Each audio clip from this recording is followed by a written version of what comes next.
Hi, this is Brent with Sample Tools by CR2. In this video, we're going to be exploring how we can layer our leads. Let's take a look at this lead melody that I have here. And currently I just have this oscillator B engaged, and then I'm going to introduce a second oscillator and my noise oscillator. So let's take a listen.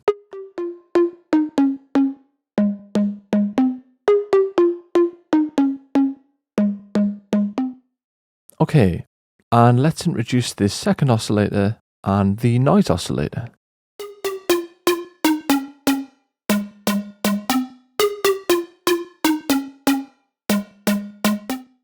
So I think you'll agree that there is a lot more information here in this patch, and this would stand out much better in a production. Now you could either save this as a preset, have a dedicated sound design session, and then bring this patch forward and maybe tweak it, or you could just do this on the fly when you're actually producing and maybe tweak your leads during the process to make them suit the track every single time. So what I have here is basically the sine wave layered with another waveform and basically this bright white noise oscillator in the analog section, and nothing fancy going on in terms of the effects either. We've got a little bit of the hyper dimension here, some multiband compression to bring out and just increase with upwards compression the overall level of the dynamics, some distortion and a little bit of modulation, and then a tiny bit of spatial effects. But the key here is you can really simply bring your leads to life just by layering them with different sounds and sort of enriching the harmonic content. So if we go back here, the sine wave is a very, very pure waveform, and there's not much harmonic content involved in a sine wave. So that's why it's really well suited to basses, but it's also very suited to a lead as long as you can back it up with another waveform which is more harmonically rich. Hence why I'm using stuff like the sawtooth and the square wave on oscillator A and the noise format on the noise layer here. So here's the oscillator B. This one is tuned down to -1 octave, and so is oscillator A as well. Now the difference here is I'm using some pitch modulation on the fine tune control here, and I've also introduced some unison, and that makes a huge difference in terms of the width of the patch. So let's reduce the unison down and I'll increase it.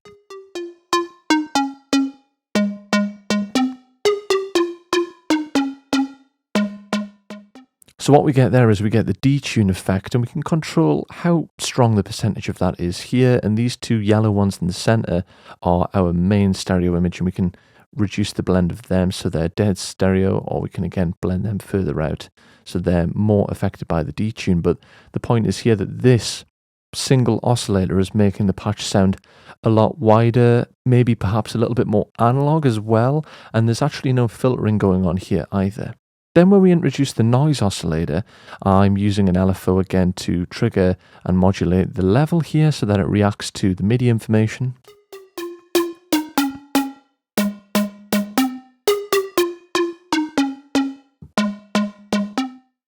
So that's a pretty simple way that you can enhance and enrich your leads using layering in Serum. You can take this a step further though by using something like Pigments, which has a little bit more in terms of features.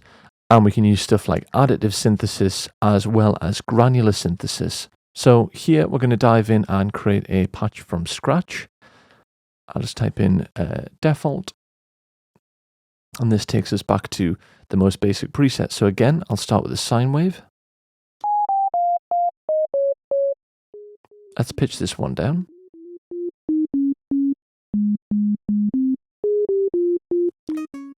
Let's go into the analog engine.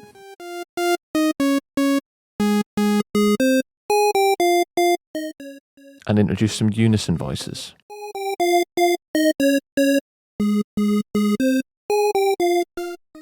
Now we can introduce some FM synthesis here. Essentially what we're doing there is using one oscillator to modulate another oscillator rather than using something like an LFO or an envelope. And this again just adds more harmonics to the sound, so it's going to help it be picked up in the upper registers, and it'll help it stand out in the mix.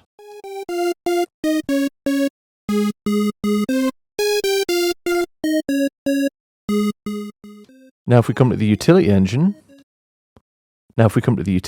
we can layer in some more of that white noise.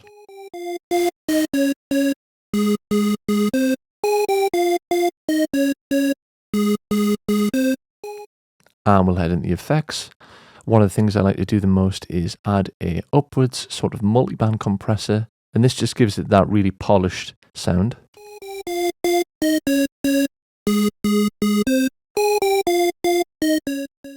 And let's introduce some spatial effects.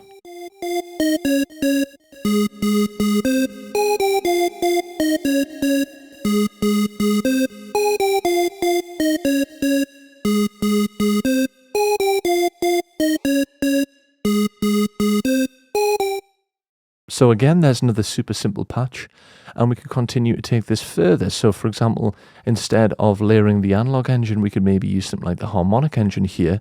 And essentially this is a form of additive synthesis, and we're using just a different form of layering here, which basically uses lots of different sine waves stacked on top of each other. So let's hear what the results are like here. This will give a more digital sound to the lead.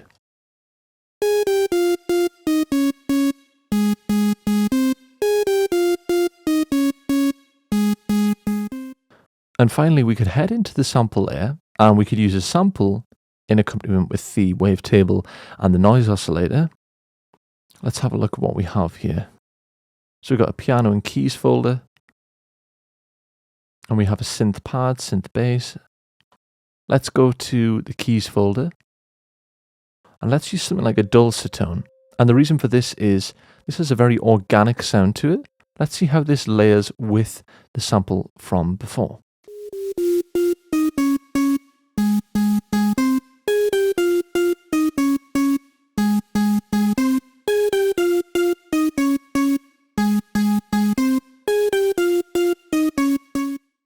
And again, we could take this further once again using the granular engine, which basically picks up little grains and cycles through them within this sample here.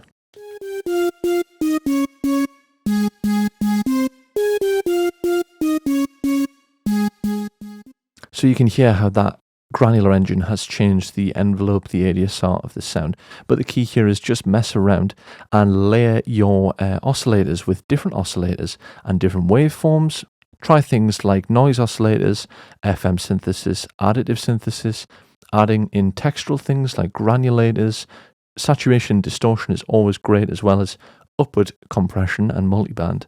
And also don't be afraid to add modulation to any of these parameters in here, because we're just sort of touching the surface here of what we can do to enrich and make these leads a lot more interesting.